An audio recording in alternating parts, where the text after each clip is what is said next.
case numbers increasing across Europe, signaling a potential third wave of coronavirus. There is a pandemic going on out there. There's a high burden of this pandemic virus across most of these European countries. Partially to blame is the EU's faltering vaccine rollout. According to data compiled by Oxford University, Germany, Italy, and France have 11% of people receiving a first vaccine dose. By contrast, in the United States, that number is 28%, and neighboring Britain boasts of 44%. Global health experts say the multi-state nature of the EU can hurt public health coordination.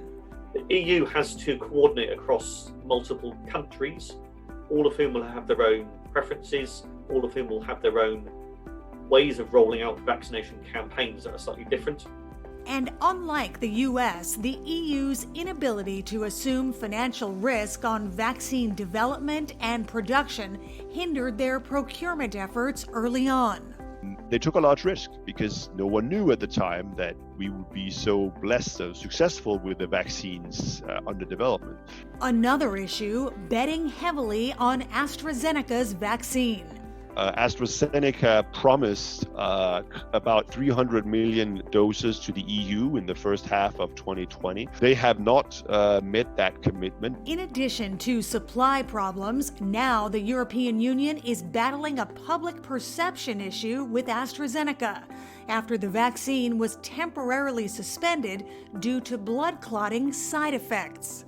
But across the EU, particularly in countries like France, which is highly vaccine hesitant at the best of times, there certainly has been the increase in hesitancy within the opinion polls. In January, the EU set a 70% vaccination goal by summer. The EU chief says it is still achievable.